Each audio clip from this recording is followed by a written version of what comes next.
On behalf of the Rhode Island Unit of Irish Northern Aid and the 1916 Committee, I would like to welcome you all to our 43rd annual Hunger Strike Memorial. We'd like to start with a moment of silence for all of those who gave their lives in the cause of Irish freedom.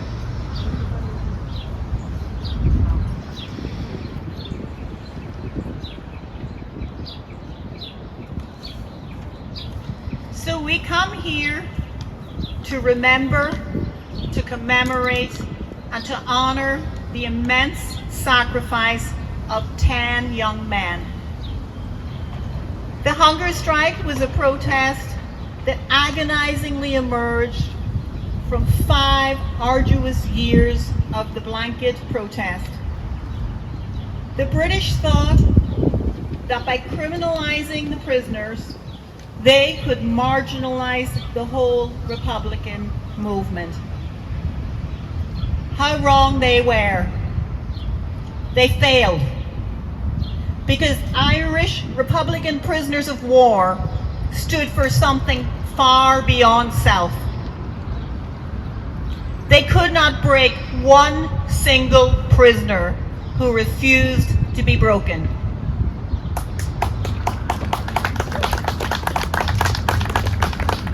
Instead, the eyes of the world were focused on the injustices perpetrated by the British occupying forces. And the notion that Irish Republicans had no support was entirely and utterly shattered.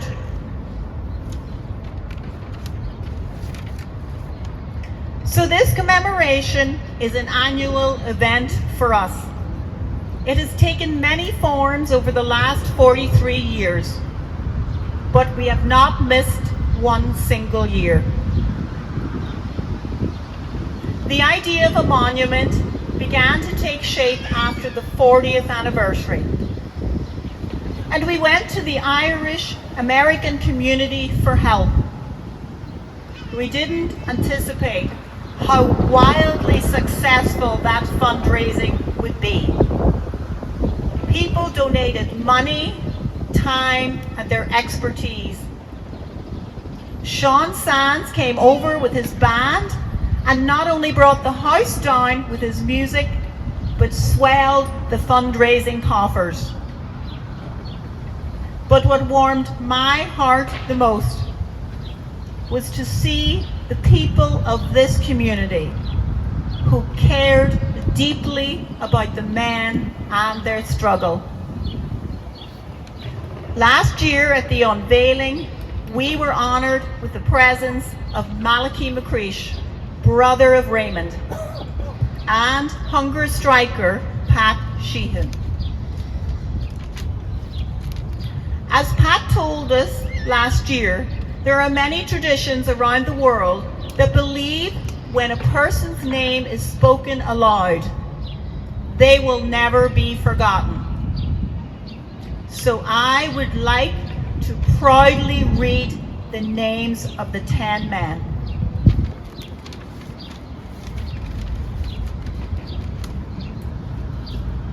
Bobby Sands, age 27, died May 5th after 66 days on hunger strike.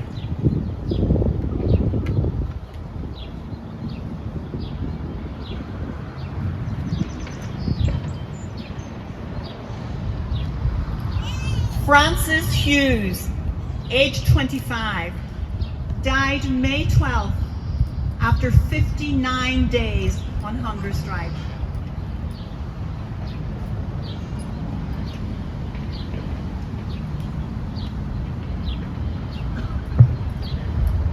Raymond McCreesh, aged 24, died May 21st after 61 days on hunger strike.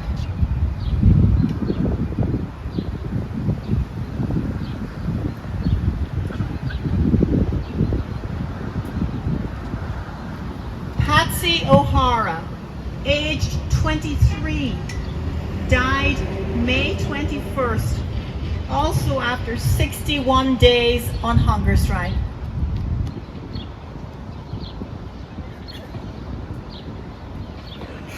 Joe McDonald, age 29, died July 8th after 61 days on hunger strike.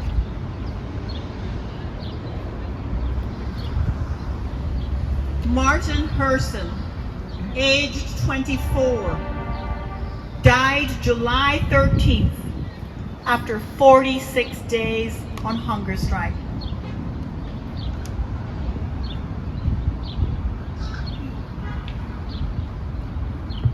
Kevin Lynch, aged 25 years, died August 1st after 71 days on hunger strike.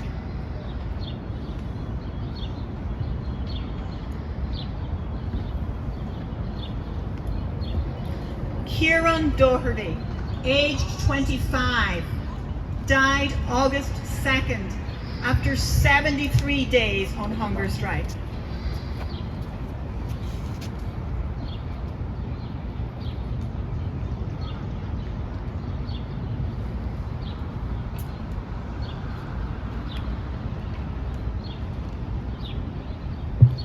Tom McElwee, aged 23, died August 8th after 62 days on hunger strike.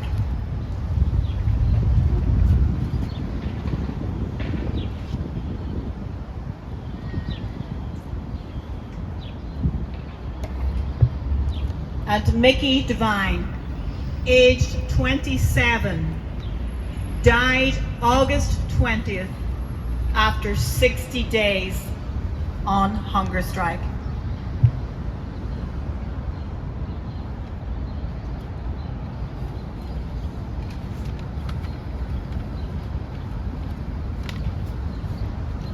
Before we move along to the songs for tonight's commemoration, I would like to spend a moment for giving tribute to the families of the hunger strikers, particularly the mothers. How unbearable that must have been. They were catapulted into something highly political. Their personal pain manipulated by those who sought to break the hunger strike. We can never fully understand the isolation of that experience, but we can acknowledge their suffering. We can draw inspiration from their quiet dignity and strength.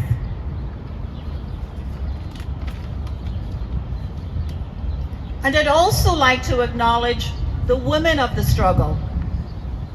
It is said, well-behaved women seldom make history. The women of Armagh, Maghaberry, and Durham prisons will never be described as well-behaved women.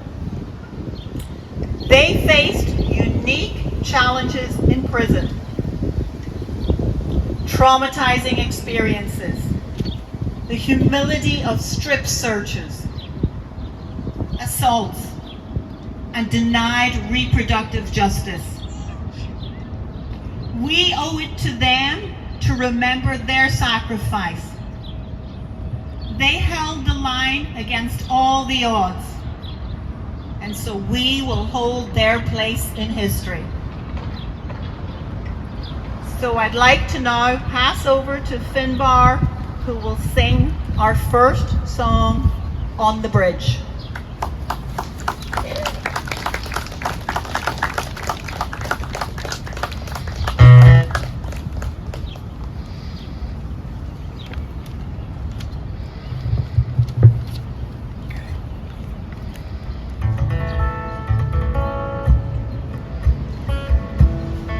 I am going to do The Time Has Come, but just thinking about what was spoken about earlier about the women of Armagh and the women of Ireland and the mothers and the sisters of the hunger strikers. This one's for them. There's 30 people on the bridge standing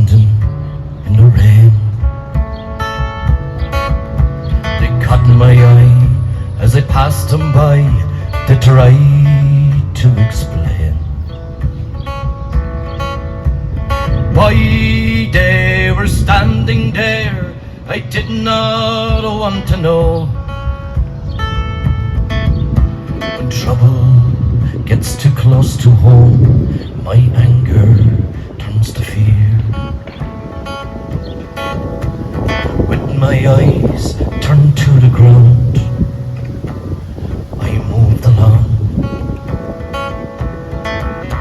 I covered up my ears and I held my tongue. The rain poured down relentlessly upon the picket line,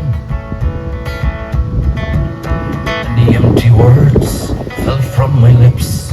Your troubles are not mine. Though the rain had made the colors run, the message it was plain. Women are been strip searched in our man Brixton jail.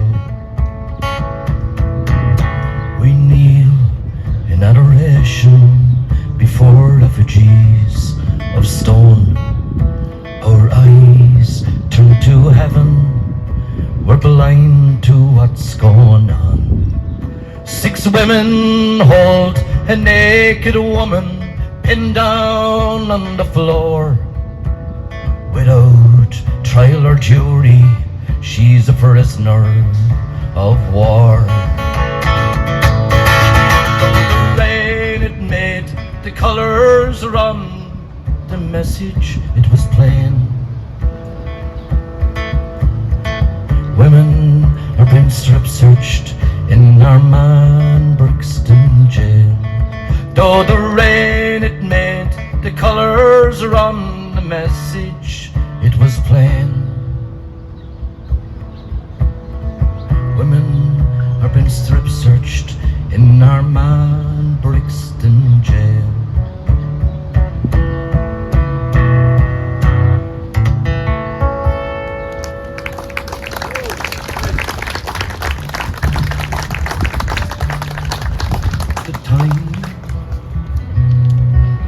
The time's come to part, my love. I must go away. I leave you now, my darling girl. No longer can I stay. My heart, like yours, is breaking. Together we'll prove strong. The road I take will show the world the suffering that went on and on. Gentle clasp that holds my hand must loosen and let go. Please help me through that door, though instinct tells you no. Our vow it is eternal and will bring you dreadful pain. But if our demands aren't recognized, don't call me back again. Oh no. How their sorrow touched us all in those final days. When it was time, she held the door and kissed his sallow face. The time's come to pardon my love. I must go away. I leave you now, my darling girl. No longer can I stay.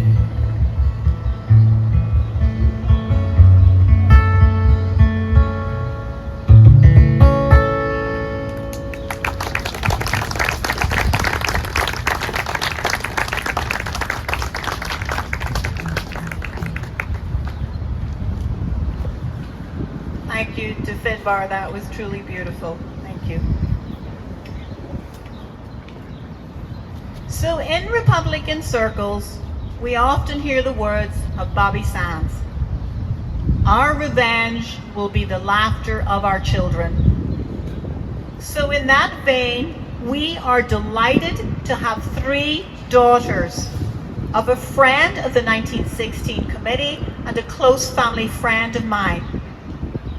This man I speak of is a freedom fighter who spent many long years imprisoned and on the blanket. He has since authored several books, sharing his memoirs and his poetry. That man is Eoghan MacCormic, and we are privileged to have with us tonight Eibhlin, Mairidh and Liandan NicCormaic.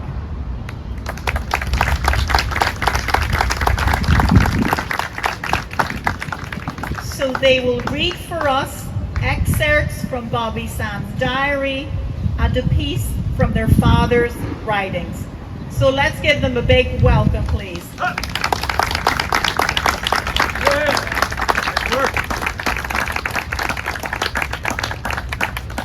So the piece that I'm reading today is the first extract from Bobby Sands' diary that he kept during his hunger strike.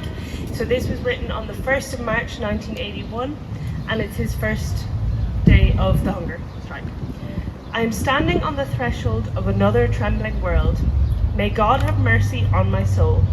My heart is very sore because I know that I have broken my poor mother's heart, and my home is struck with unbearable anxiety.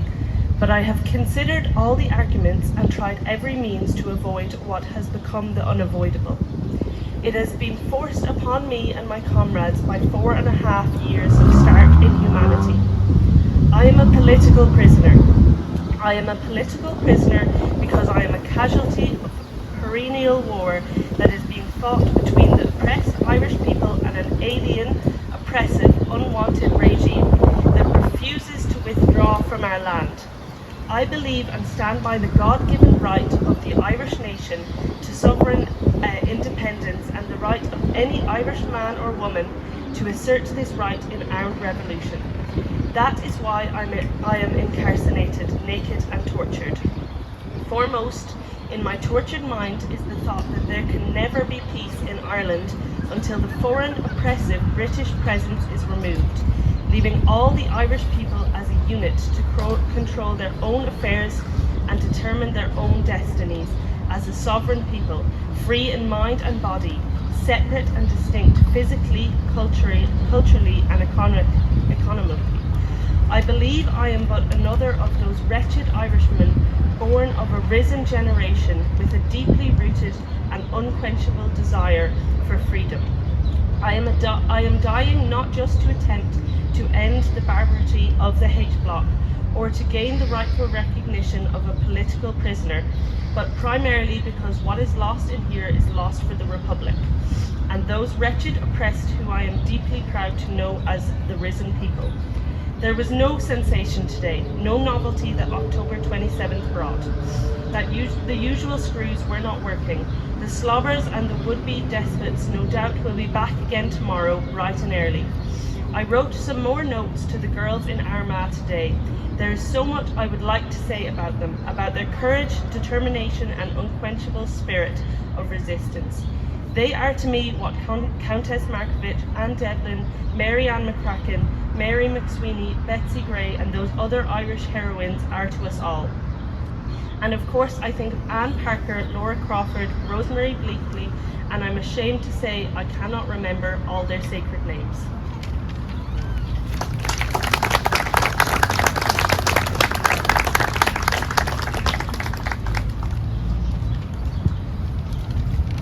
This is an extract from On the Blanket by Eoghan MacCormic. Comradeship. It was the oil that kept the wheels of the protest turning, day after day, week after week, year after year. It was all around us, steering us, strengthening us. It was often unnamed and undefined, like something so big that at any given time we couldn't see. We could only see it or feel part of it. It was so tiny. It was the word of support down the pipe or at the window. It was so huge that it was an elephant being described by a blind man. It was easier to define by what it caused men to do than by trying to describe it in totality. Comradeship was the bond that tied us together. Outside prison walls, Outside prison walls, comradeship might mean the heroism that would see someone risking their own life or freedom to assist a comrade in trouble, or to share the burden being carried by a comrade. Comradeship in those circumstances was almost physical. In the H blocks, however, comradeship was subtler. It was all about the common experience, the common support for each other, and that was no easy ask. In normal circumstances, when you see or hear someone in trouble, the instinct is to reach out, to help, to share the load. In the H blocks, the most difficult part was the inability to reach out or to help.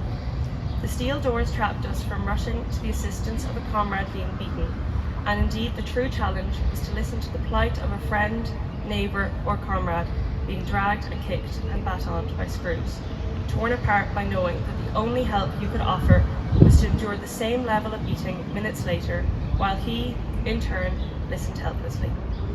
It was a gut-wrenching feeling, and it remains a gut-wrenching memory. Comradeship was the ability, the duty, to offer words of support without pity, to offer rage without action, to offer hope without promise. Comradeship was far, far more than sharing the last shreds of tobacco or scraps of food. It was more than struggling comms in or out for a wing or cellmate. It sometimes required the need to suppress the impulse to rage and attack when a comrade was being hurt by the system, and sometimes to talk and to listen late in the night with patience and understanding to some comrades' pain, and keeping them strong. It meant standing firm just as your comrades were standing firm, rising each morning to face the certain uncertainty of each new day in the same way your comrades were rising to face the same. It meant rebuilding morale that had been broken and allowing too your own damaged morale to be rebuilt. It meant doing first and questioning later, accepting new challenges and not leaving the task to others. It meant having a thick skin and no pretension, but simultaneously an inner pride proclaimed that you would not be broken. It meant the art of detaching from what was all around and reminding yourself that all is relative, all is temporary. There will be good days for all the bad. It meant blocking out thoughts and brought sentiment, hardening the heart to another life, caring more for comrades beside you than for anyone. For some among us, it meant eventually giving everything they had, their lives, for the well-being of others. That was comradeship.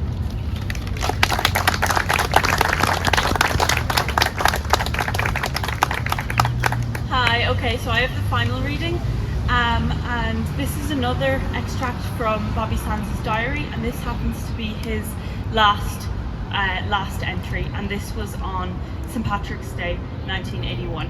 And I know all of you will be very supportive of the Irish language, and this was originally written in Irish, so I have it in Irish, and then obviously I'm going to have the English translation. I'll read that as well, just so we can all understand it. So Tuesday, March 17. Lá páric aniu is Maris Gná near Harla Einrod Sunta Suk. Vi mer Afrin agus Makuj Gruga Garha Ogum Nis Gira, Ogs a wad Nis Far Freshen. Sogert Knockrower Ma Ahna via Raw and Afrin aniu. Vi na Gioli torch and via Mock the Cock, a via Chalk to Rash on Afrin. Rinu Eric to torch Plata B Dumsa. Kuru os Kor Ma Ike, a Hul May Ermchli, Maris Knockrow Aindina on. For me couple of nucht on a new, ox mar high smaller to be a nucht na hair and on. Tomic fall pay and scale at all a fall on a bookly cabe or bay. Hudic me canned and a doctory or margin, ox a gone basey or be. Current she Tricia Urmsa. Vi ma coach mackin quaga shocked kilogram. Nero ein yaron ogum. Vi in real tourist shock clum, ox hug she Eoghan each bail domsa. Ersate, chiam go to a glay a lower garage. Rud might knock lower fada mar near knee creek noi to Shin and size dini ata onto. Pludge or who is come alum. Law fada look a bay. Vi make swino anew an Kayla con shop. Darren dini a lawn fwyn curb agus ni churn winning sa curb or bay. Massin car caloric will size trudda on. Deuce ni glocken she lashin curb on aspa bia. Is fulling Ian she on a cahu bee, is greha ariha ella a vian a sure clippy on curb. Tridgen and curb a rash kerkalor, a kick jaran lay, chain ahan rud a rash higgum preve rud, is a shin on viower. Is a on viower on rud is tovakti. Mur will meawr lodger ugat, concur in I glahanrud, ni warhi tu. Ni ve ein spirit trudda ugat. Is an shin cain autumn diggin on mawr cart shop. Bajor, osan fun sirsha. Ni he kincha gerbe an aut as a daganche. Mur will sheed in inve on fun sirsha a skirtu, ni ve sheed anon, tu fein a vrishu. Ni vrisha sheed me, mar ta fun sirsha agus sirsha winter na heron in Macree. Chucky law aigen nor ve an fun sirsha shall le taspont ag dini galer na heron, on shin chihimaj a lig Irene Gali. And this is the translated form. St. Patrick's Day is today, and as usual, nothing noticeable. I was at Mass, my hair was cut shorter and much better also.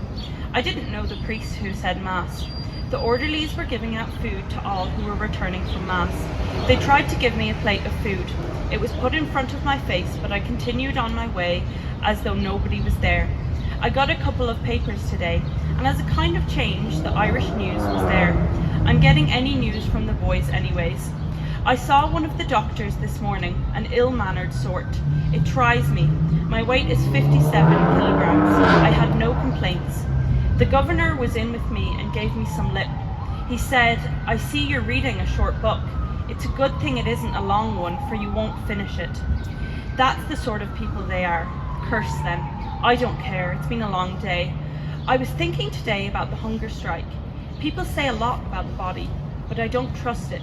I consider that there is a kind of fight indeed. Firstly, the body doesn't accept the lack of food, and it suffers from the temptation of food and from other aspects which gnaw at it perpetually. The body fights back, sure enough, but at the end of the day, everything returns to the primary consideration. That is the mind. The mind is the most important thing. If you don't have a strong mind to resist it all, you won't last. You wouldn't have a fighting spirit. But then where does this proper mentality stem from? Perhaps from one's desire for freedom. It isn't certain that that's where it comes from. If they aren't able to destroy the desire for freedom, they won't break you. They won't break me because the desire for freedom and the freedom of the Irish people is in my heart. The day will dawn when all the people of Ireland will have the desire for freedom to show. It is then we'll see the rising of the moon.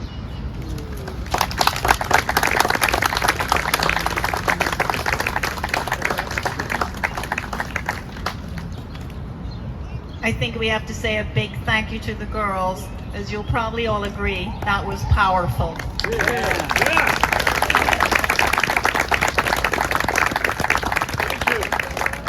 And I think even more emotional was to hear it in our native tongue. So this community will never forget. And it's my personal hope that decades from now, when our nation is united, a new generation of sons and daughters will walk this pathway. Perhaps they will reach out and touch their names. Maybe they will learn their story. These men they never knew. The story of a conflict they never had to endure. And perhaps in that moment of understanding, of gratitude, their legacy will endure and their heroism will never be forgotten. And Fóblach Abu.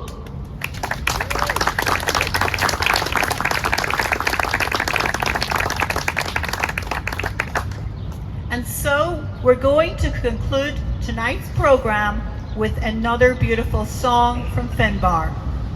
But just before that, I'd like to take a moment to thank all of you for coming out tonight. And I'd also like to let you know that you're all welcome to join us at an informal gathering at Patrick's Pub. I would also like to thank the members of the Famine Committee who planted some beautiful flowers here and who made this area look so perfect for us tonight.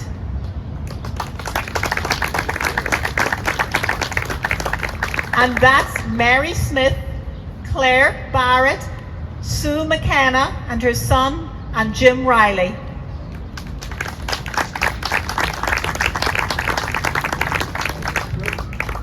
And a special thank you also to George Doyle for the beautiful wreath.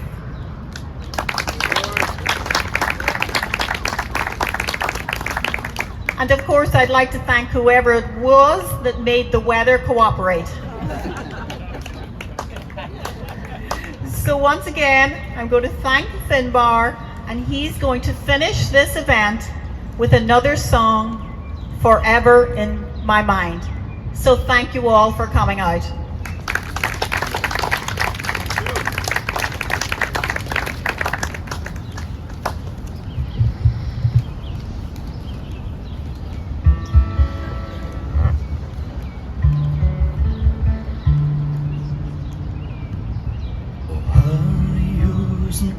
Sons, Doherty and Lynch, McDonough, and Michael Divine. Darkened years of winter have passed. Summer waits for spring before it leaves.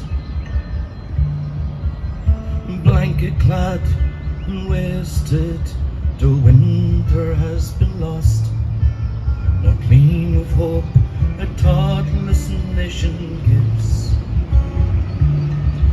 In silence we walked through the streets, as one by one our hunger strikers died. Oh, Harry Hughes, McCreation Sands, Doherty and Lynch, McDonough, Hurson, Michael Divine. The pictures of their faces in my eyes, and my love for them I will not disguise. In silence we walked through the streets, one by one our hunger strikers died. Oh, Harry Hughes, McCreation Sands, Doherty and Lynch, McDonough, Hurson, Michael Divine. Oh, Harry Hughes, McCreation Sands, Doherty and Lynch, McDonough,